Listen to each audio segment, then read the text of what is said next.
saying something loud on the peace train.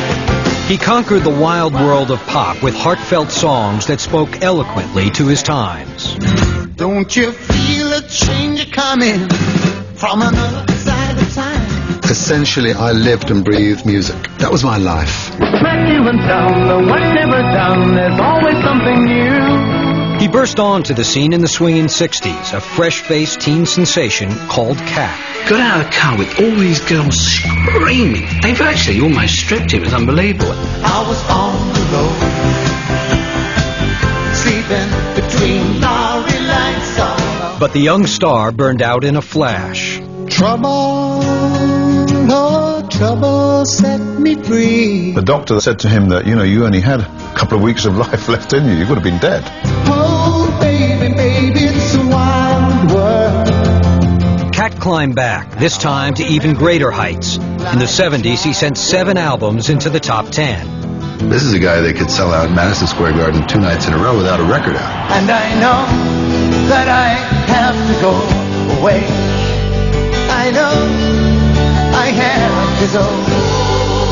But after selling 40 million records, he turned his back on the business, and Cat Stevens was no more.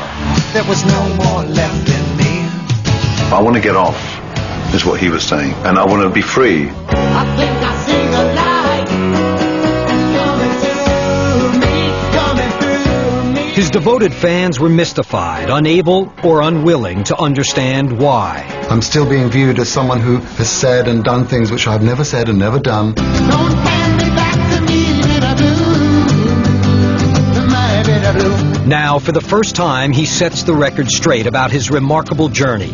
The tale of a cat with 3 lives. Cat Stevens, the story behind the music. I'm trying now to come out, to give people a chance to have a bit more intimate understanding of who I am and what I believe. That ain't my last chance to you. Don't hand it back to me, bitter blue.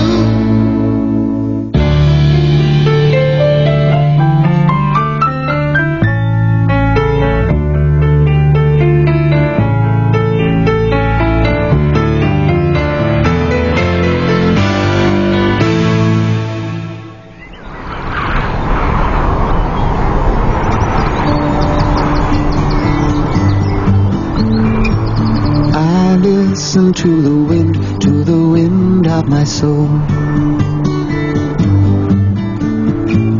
Where I'll end up, well, I think only God really knows. The force that propels his soul has taken him on an extraordinary journey. More than once, he ascended the heights of stardom. More than once, he faced death.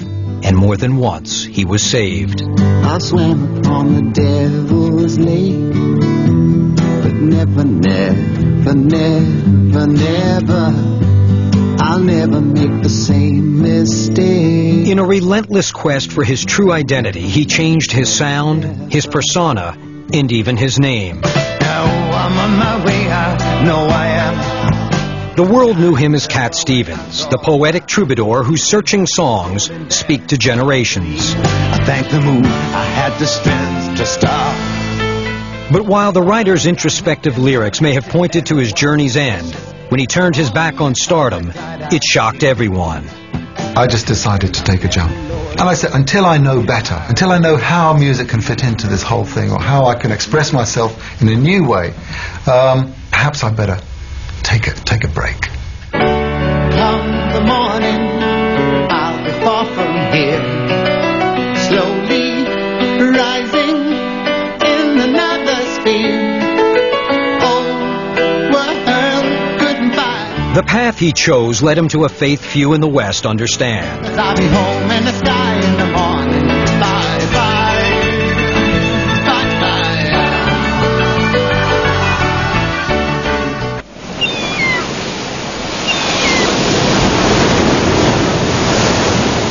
In 1975, just before he was to undertake another major tour, an anxious Cat Stevens visited Jerry Moss at his home in Malibu. I think we were hoping it was going to be a nicer day, and somehow it didn't turn out that way. It was pretty much like this kind of day. With his hosts inside preparing for lunch, Cat decided to go swimming. But just as he swam beyond the surf, he was caught in a current and pulled out to sea. suddenly I realized that I was fighting the ocean, and the tide was going that way, and I wasn't getting any closer.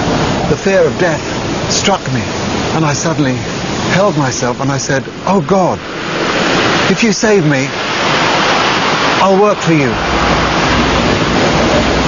And at that moment, a wave pushed me forward, and suddenly I was swimming back with all the energy that I needed, and I was back on land. And I thank God. On that fateful day, Cat Stevens made a solemn promise that he would repay God for sparing his life, but he had no idea how he'd fulfill it. I was just grateful to still be here, because I was a lover of life, you know, and I still hadn't worked it out, and now I was given a chance, second chance. Miles from nowhere, yes, I'll take my time. Oh yeah, to reach there.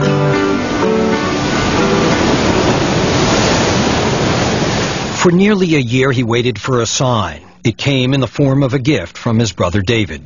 He just traveled to Jerusalem, and I suppose it was a mini sort of spiritual journey for him, but it's amazing that he discovered another religion. I kind of almost tripped into it by going to the Dome on the Rock, which is the mosque there.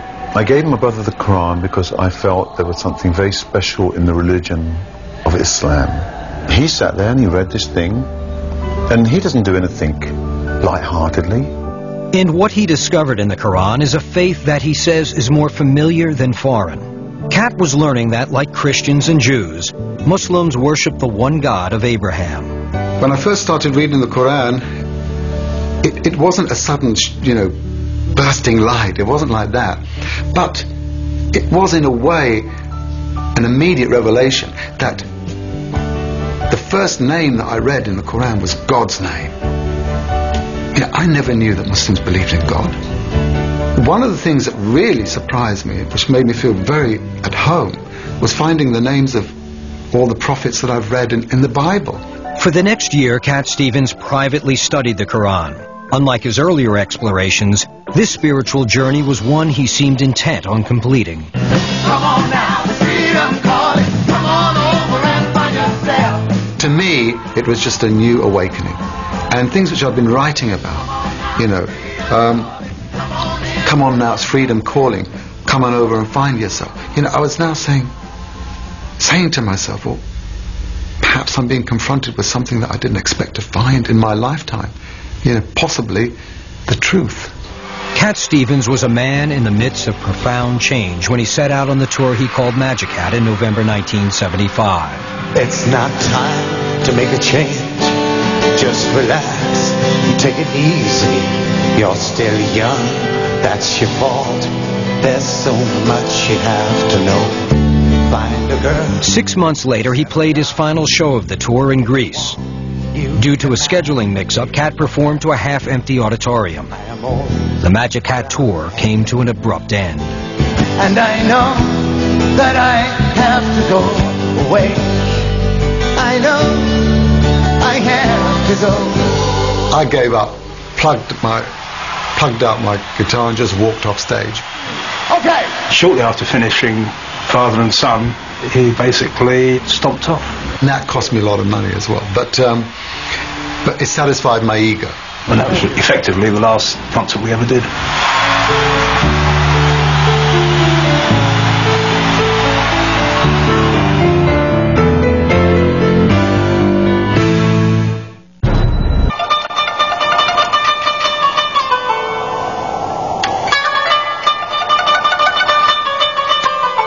Inspired by the Quran, Cat Stevens was gradually moving toward the Islamic faith. In early 1977, his spiritual journey continued when he traveled to Jerusalem.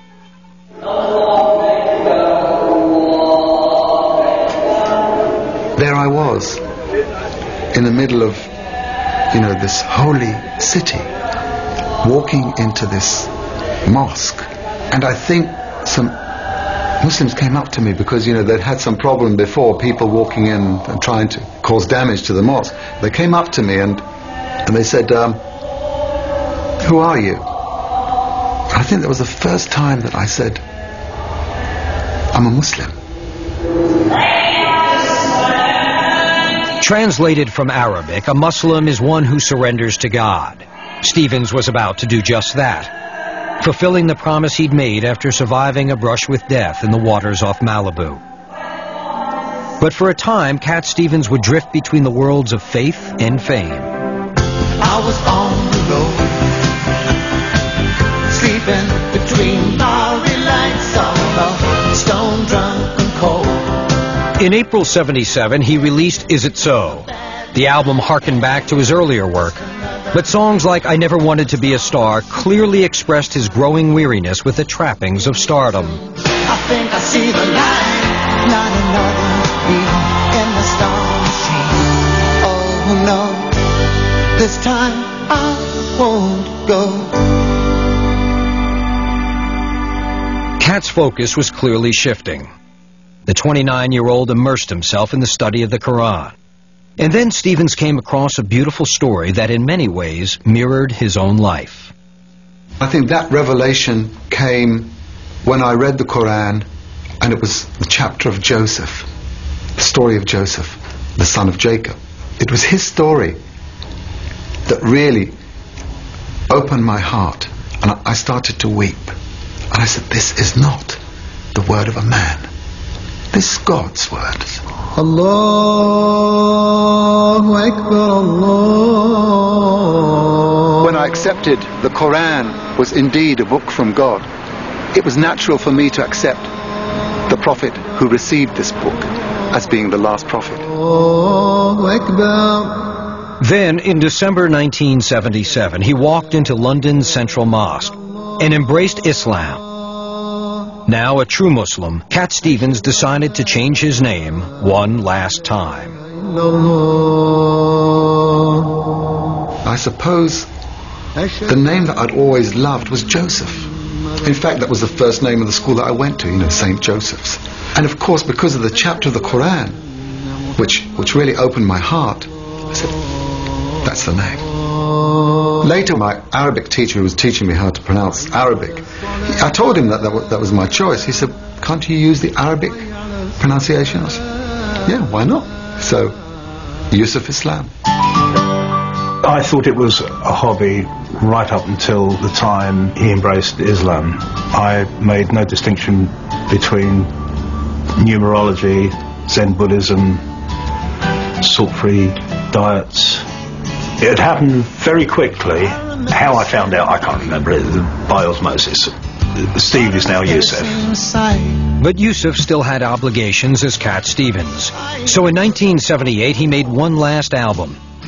The appropriately titled Back to Earth was an eloquent farewell. I'm not seeking any more pain, 'cause I've had enough of that. I was now able to make life my art. I now have been singing about, doing so many great things and changing the world. Well, the Quran said, to me, if you don't change what's within you, you can't change anything. And so that's where you have to start. There was no more left in me. Back to Earth was his coming down, his getting off. I want to get off, is what he was saying. I want to get off, and I want to be free. Then Yusuf realized he may have to sacrifice the career to which he dedicated so much of his life. Being on stage, being highlighted, and being, if you like, the center of attention was in itself slightly idolizing. And that, of course, was opposed to what Islam was teaching. Gluttony, conceit, competition, envy, sex, drugs, rock and roll. So therefore, it was obvious that I had to readjust myself to my new life. So in May 1978, Yusuf Islam announced the Cat Stevens era was over. It was an unprecedented move. No other star of his stature had walked away so abruptly. from a business point of view, he was really not interested in recording anymore. And since he was the biggest selling artist we had at the time, that was obviously disappointing. Billy Joel once said that if the devil was going to go into business, he would go into the music business. The music business is about egos. It's about inflating egos. Islam is very much opposite that kind of ethic. It's about diminishing the power of the ego.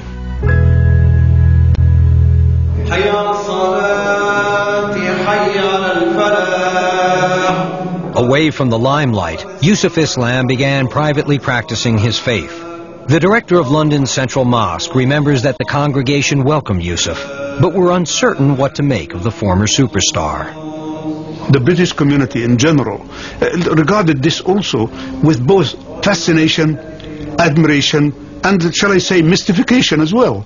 Because what on earth, what is there in Islam to make a man abandon fame and fortune so easily? While his family came to understand and support his decision, Yusuf Islam was now building a new life and leaving his past behind. He seemed to fall in love with the religion, and when it came to marriage, he was very wise in as much as he went along the route of the arranged marriage. And I think he had a couple of choices. And I remember bringing them home to see Mum, you know, and have like dinner. And then after that I asked my mother, you know, well, which girl do you think I should marry, you know? And she said, and she told me which one. And she was right.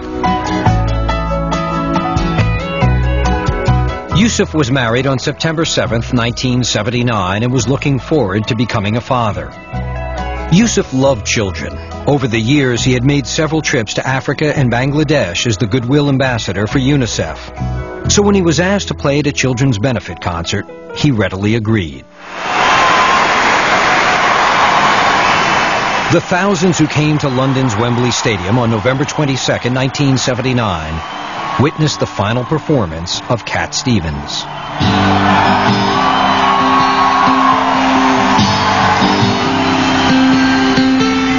Many fans and friends grappled with why someone with such a God-given talent would turn his back to it. It's not time to make a change.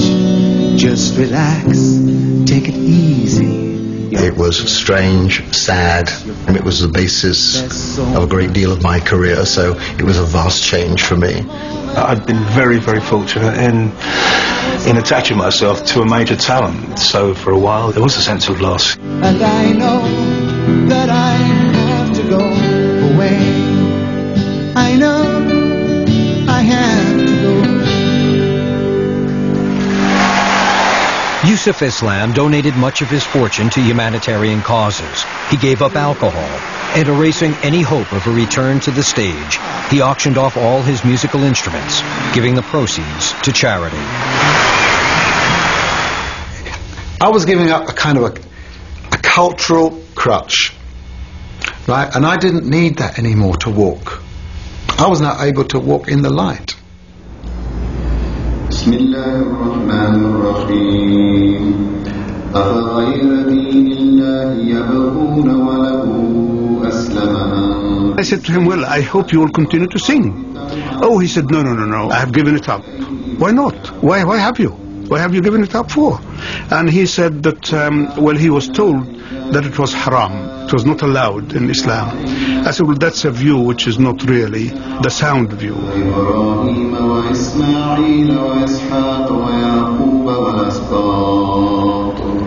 There were times when I listened to a lot of people, even as Muslims, telling me which way to go. And I was a little bit confused because there were different messages. Because there was nothing in the Quran which told me that music is forbidden. It doesn't say music, thou shalt not play.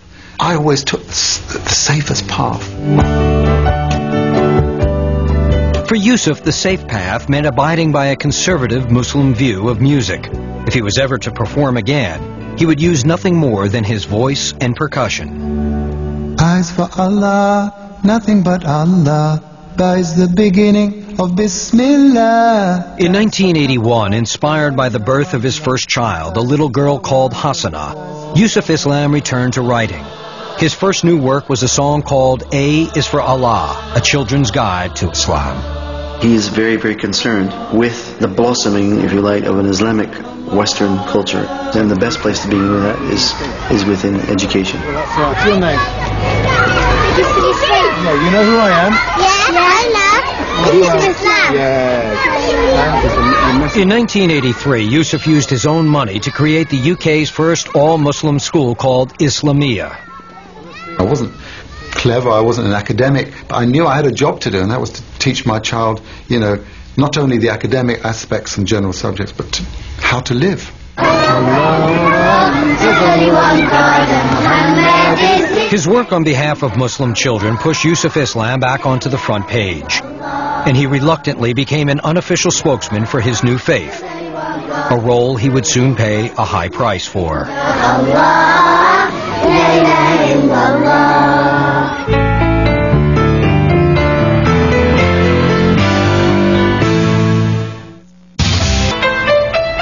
I'm on my way, I know I am somewhere not so far from here.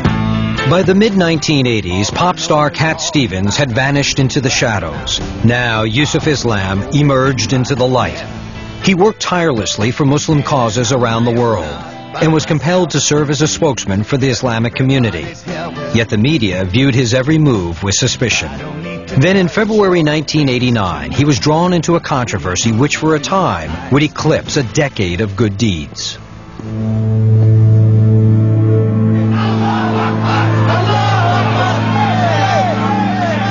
When British author Salman Rushdie was about to publish his novel The Satanic Verses, it caused an outrage in Muslim communities around the world. They alleged that the author committed blasphemy by insulting God and his prophets. I was contacted by someone saying there's a book coming out and will you join a petition to write to the publishers? And that's what we did, you know, it was very simple. The petition to stop the book's distribution failed.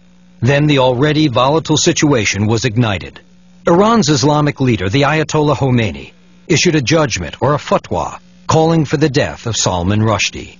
I found myself somehow being pushed up to the front of the vanguard of this kind of struggle. And being asked to comment. Because our aim is an ideal society. I mean, if you Within days of the controversy erupting, Yusuf Islam found himself in the hot seat, pressed to explain the Quran's position on blasphemy. Yusuf, a recent convert, said, like the Bible, the Quran states that blasphemy is a capital offense. I'd done enough studying at that point to be able to actually sort of more or less quote, you know, chapter and verse and the commentary of religious texts based on the Quran, of which there are different opinions, but I said, well, yeah, it says this. Next day, you know, the headline read, Cat says kill Rushdie, you know, and I was horrified. The newspapers had it wrong. He never endorsed the fatwa on Rushdie's life. I was simply a new Muslim who had stated something which I thought was quite simple, and if you were to ask a Bible student, you know, what the Ten Commandments were, you would expect him to read that and you wouldn't blame him for that. Appalled by the media's distortion of his comments, Yusuf immediately released a statement to clarify his position. It read, "That is not to say I am encouraging people to break the law or take it into their own hands. Far from it."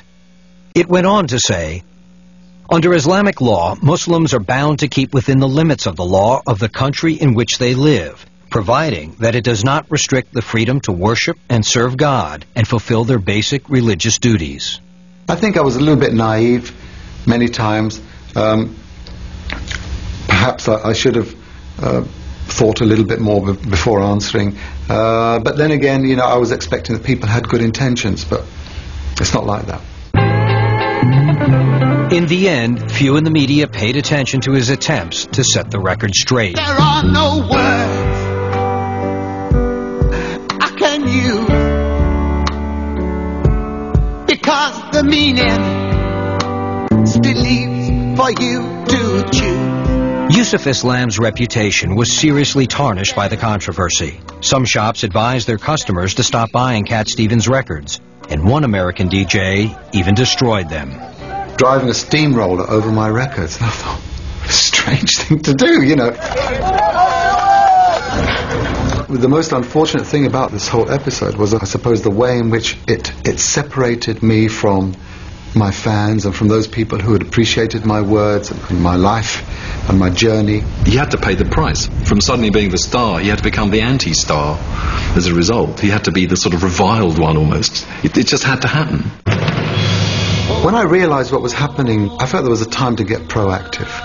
It became obvious that we can't just let others talk about what we believe. Now, convinced he had to do something to promote a greater understanding of his faith, Yusuf decided to record once more. His life ever shines as a symbol of light and guidance for all time and for all people. In 1995, he released The Life of the Last Prophet, a CD of song and spoken word. The record told the story of God's messenger, Muhammad. Muhammadur Rasulullah. I wanted someone who was coming from a Western background, who knew very little or nothing about this man, about this religion, to tell them in 1 hour what it's all about. The experience was a turning point for Yusuf. Now he realized music still had a purpose. It could educate. It could serve his faith. Oh, the white moon rose over us from the valley of Wada. I think he was recognizing he'd been a bit too stiff, a bit too rigid in the past, and that he really had to take a much more fluid position. It's not all black and white. In many cases, music can have many, many positive effects. It can be very beautiful, it can be therapeutic, it can raise people's spirits. And we owe it to show gratefulness where the call is to Allah.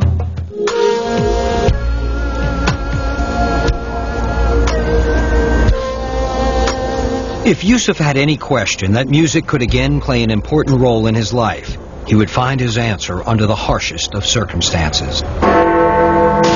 Fierce fighting has erupted in Bosnia. There is said to be an enormous number of casualties in Sarajevo. Sarajevo is confused and catastrophic. In the early 90s, the world woke up, slowly and belatedly, to the brutal conflict that was being waged in the former Yugoslavia. The battle lines were drawn along ethnic and religious lines. It's unimaginable to see how some human beings behave, with blind prejudice. Here it was, in the middle of Europe, the end of the 20th century, another genocide taking place.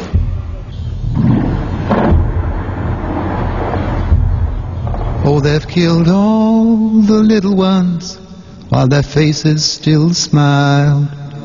There was nothing to help them on the day that they died. No longer to laugh, no longer to be a child. Yusuf Islam began a humanitarian project to support the victims of the war by sending food and medical supplies. That aid was used by people like Dr. Irfan Ljubijankic. Dr. Ljubijankic, who also served as Bosnia's foreign minister, traveled to England on a diplomatic mission in 1995. While in London, he visited Yusuf to thank him for his efforts. I was really honored that he, as a doctor, as a symbol in a way of the defiance and the strength of the Bosnian nation, how he as a doctor had worked selflessly in the basement of Sarajevo, helping put together broken limbs and shot off, arms and legs. And this man, to me, was a brave man. Before he returned to Sarajevo, Dr. Ljubijankic gave Yusuf Islam a gift. A tape of a song he'd written about the enduring spirit of the Bosnian people.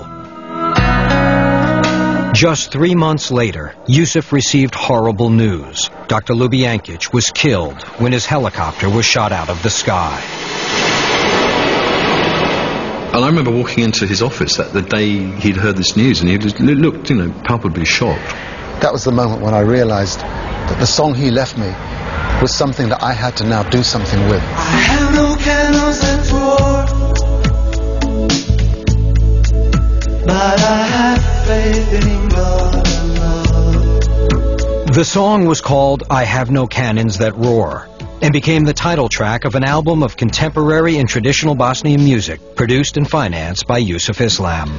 And I surrender you to no one else, my mother, Bosnia, my love. To the Western ear, they do sound a bit strange when you first hear them.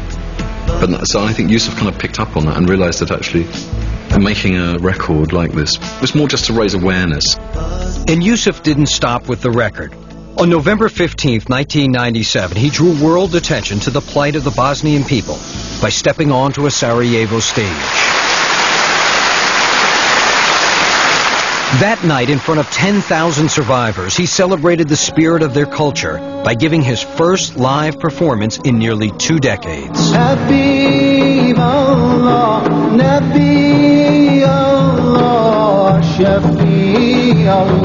Facing an audience again after 17 years wasn't particularly easy, but at the same time, because I had this wonderful support of people whose spirits were so strong and so vital, it lifted me.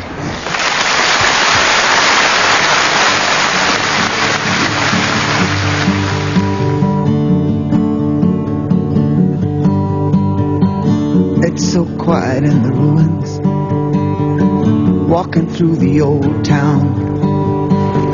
Stones crumbling under my feet, I see smoke for miles around. Now a fragile peace holds in the streets of Sarajevo, but the city and its people still bear the scars of war. Assalamu alaikum. We have come to see how you are now and how we can continue to support you. So we're here not just to sing, but to actually help rebuild lives, helping families, victims, invalids. That to me brings harmony to life. And songs give a background. If you ask me who my God is, on whose name I call, if you ask me who my God is, He's the God of us all, Allah the Merciful.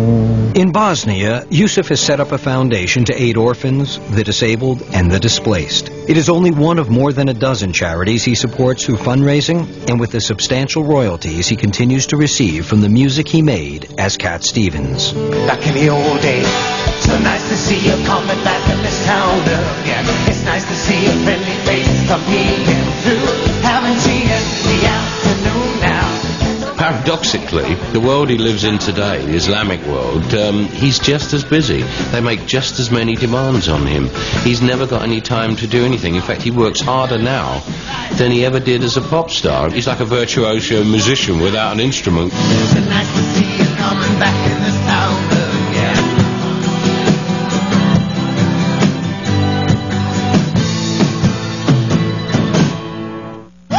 Music, movies. I've been happy lately, thinking about the good things to come, and I believe it could be something good has begun. From Mozambique to Malaysia, from the Sudan to Turkey, Yusuf Islam travels extensively as a humanitarian ambassador and philanthropist.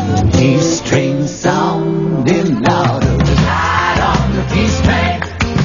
Everywhere I go, there are people ready to shake my hand, wanting to meet me and talk to me and just listen to my experience. Hoş geldiniz. Assalamu alaikum. Hoş geldiniz. Assalamu alaikum. So oftentimes I'm asked to just give talks and lectures in universities. I started reflecting my thoughts and those questions which were knocking at my conscience. I started writing those kind of lyrics in my songs. It's a wonderful experience. It's a wonderful road. I know we've come a long way. We're changing day to day. Back home in England, the father of 5 remains a vocal activist for education. Yusuf started his first school in 1983. Today he runs 4. And after 15 years of lobbying, he helped convince the British government to grant one of them funding. It was a significant victory in overcoming the prejudices his faith often faces. All I try to do is to give a helping hand. Either give charity or educate, or stand up for human and spiritual rights. How great the beauty of the earth and the creatures who dwell on her. My religion teaches me to worship God and to care for the poor and the oppressed. And I think nobody's going to change my religion. So that's my work and that's my life. Here too are signs. God is the light, God is the light. Today, Yusuf's work includes a spiritual and cultural media enterprise. As a new generation is quickly discovering, the former pop star is still a creative and influential force. I use the development and the production of my albums, my books, to, if you like, express my art. And I'm very happy with the way things are going. Mountain of Light is my label through which I kind of express my artistic tendencies.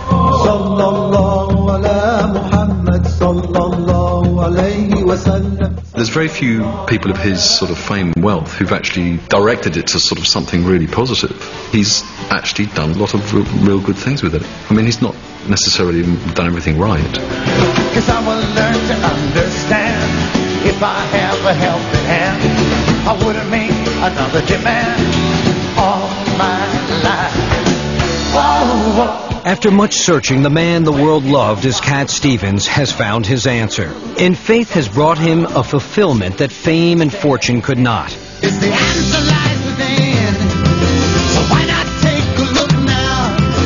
Kick out the devil's in. Pick up a good book now.